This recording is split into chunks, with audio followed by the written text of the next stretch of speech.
Everybody welcome back to our mini blog. আশা করি তোমরা সবাই ভালো আছো, আমরাও এখানে দাঁড়ানো আছি। আর আজকে আমাদের দুজনেরই ডে অফ অ্যান্ড বাড়িটা এত সুন্দর হয়ে রয়েছে, মানে কি বলবো, বলার মতন নয়, পুরো নীল আকাশ হয়ে রয়েছে। তাই ভাবলাম কেননা বিকেলবেলা একটু ইভিনিং ওয়াক করে আসা যাক।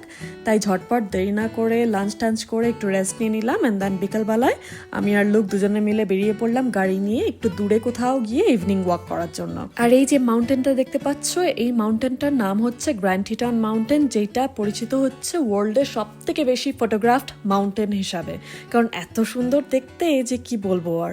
তো যাই হোক, আমরা চলে এসেছি আমাদের ইভিনিং ওয়াকের এরিয়াতে। আমরা গাড়িটাকে পার্ক করলাম, পার্ক করে এবার আমরা দুজনে আর কি ইভিনিং ওয়াকের জন্য রওনা দিলাম। কিন্তু অর্ধেক রাস্তায় গিয়ে দেখি রাস্তায় এখনো প্রচুর বরফ জমে রয়েছে। তো কি করব, লোক বললো আরেকটুকুনি এগিয়ে যাব, গিয়ে তারপর মেন রোড ধরে আবার ব্যাক করব গাড়ি নিয়ে, যাব হচ্ছে ইয়েলোস্টোন ন্যাশনাল পার্কে। তো চলো অল্প একটু যাওয়া যাক। আজকে আকাশটা এত সুন্দর নীল রং হয়ে রয়েছে যে বলে বোঝানোর মতন নয়। আসলে কি হয়, সারা উইন্টার ধরে আমাদের এই টাউনটাতে আর কি পুরো মেঘ ঘেরাও করে থাকে। আমরা যেই টাউনটাতে থাকি এই টাউনটা পুরো সারাউন্ডেড হচ্ছে মাউন্টেন দিয়ে, তাই মেঘগুলো এসে আর কি এই মাঝখানটাতে এসে পুরো জড়ো হয়ে থাকে। তার ফলে প্রচুর সারা উইন্টার ধরে বরফ পড়ে, সূর্যের মুখ দেখাই যায় না প্রায় বলতে গেলে। তাই আজকে যেই সূর্য দেখতে পেলাম, ব্যাস আমরা দুজনে মিলে বেরিয়ে পড়লাম ইভিনিং ওয়াকের জন্য। আমরা কেন, সবাই তাই করে এখানে। আর এই দেখো কি দেখতে পেলাম, এই বড় বড় যে ফুটস্টেপগুলো দেখা যাচ্ছে, এটা হচ্ছে ব্রাউন বেয়ারের ফুটস্টেপ। মানে এখানে এখন স্প্রিং টাইম, যদিও বা ফুল অন স্প্রিং সিজন হয়নি, বাট স্টিল ইউএসএতে আর কি ইন জেনারেল এখন হচ্ছে স্প্রিং সিজন চলছে। আর স্প্রিং টাইমে ভাল্লুকরা আর কি ঘুম থেকে ওঠে, ওরা সারা উইন্টার ধরে হাইবারনেশনে চলে যায়। আর যেই না মাত্র স্প্রিং সিজন শুরু হয় তখন ওদের ঘুম ভাঙে আর ওরা তখন শিকারে যায়।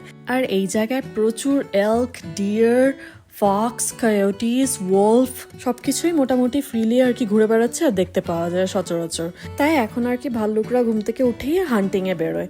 আর এই দেখো, কথা বলতে বলতে আমরা ইয়েলোস্টোন ন্যাশনাল পার্কে পৌঁছে গেলাম। পুরোপুরি ন্যাশনাল পার্কটা খোলেনি এখনো, প্রচুর বরফ আছে রাস্তাঘাটে, অর্ধেকটা অব্দি খোলা আছে, মানে জেনি লেক অব্দি খোলা আছে।